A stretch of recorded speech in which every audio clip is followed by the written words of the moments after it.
Hey everyone, thanks for tuning in to Career Scale USA. Today we're unpacking a big story. Last month, more than 4,000 federal workers received layoff notices in direct connection with the government shutdown. So why did this happen? And what does it mean for you if you're a federal employee, contractor, or thinking about one of those jobs? Let's break it down. First, the why. There are two major drivers here. One, political pain. The shutdown gives one side leverage, and by issuing mass layoff notices, the administration appears to be sending a message. This is what happens when Congress won't act. It's not just about budgets, it's about pressure. Two, reducing workforce size. We've seen efforts all year long to downsize parts of the federal workforce. This is consistent with that trend. The layoff notices reflect both budgetary measures and strategic personnel changes. Next, the legal hold. A federal judge stepped in and issued an injunction. The administration was ordered to freeze all layoff, reduction in force efforts for now. That means the layoffs can't proceed, at least temporarily, until the courts decide. But here's the catch. Even when these legal processes drag on for months or years, the administration may still act in ways that take advantage of the delay. As we've seen in other recent cases, like SNAP benefits, the courts may block immediate action, but the agency often has runway to continue a version of the policy while the litigation unfolds. So will the layoffs still happen? My take, yes, likely. I believe that the administration is moving in a way that is legally defensible, giving them cover while the court cases wind through the system.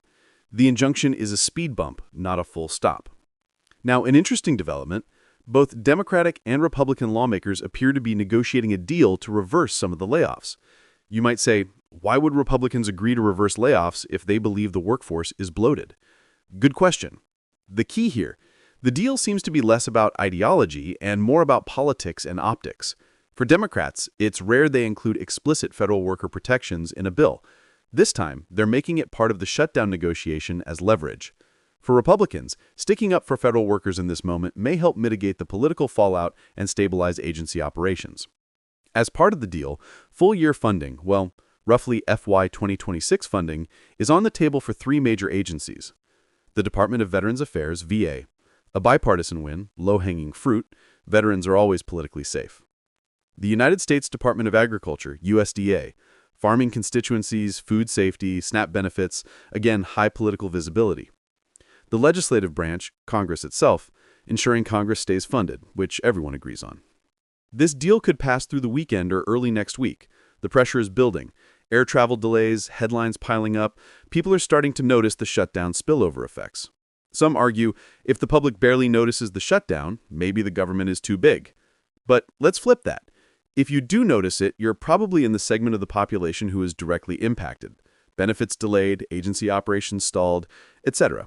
The fact that many don't notice doesn't diminish the significance for those who do.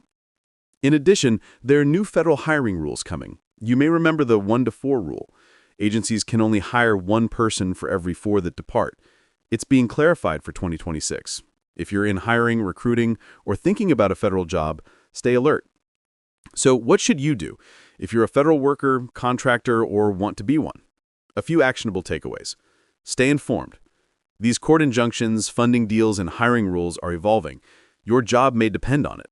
Review your agency's reduction in force policy. If layoffs are coming or threatened, you want to know your rights, timeline, options. Consider contingency planning. If your job is at risk, update your resume, network, evaluate transferable skills. Keep an eye on how the deal shapes up. If the funding includes reversal of layoffs, that could change everything. But if it doesn't, then the risk remains. To wrap up, this isn't just another government shutdown story. It's a story about workforce strategy, politics, legal positioning, and what it all means for people in federal service. For the thousands of folks who got layoff notices, and for those who are in the pipeline for federal jobs, this matters a lot. Thanks for watching Career Scale USA. If you found this helpful, hit that like button, subscribe, and share. I'll keep tracking this story. Let me know in the comments. Are you in a federal job or thinking about one? Let's talk strategy. Catch you next time.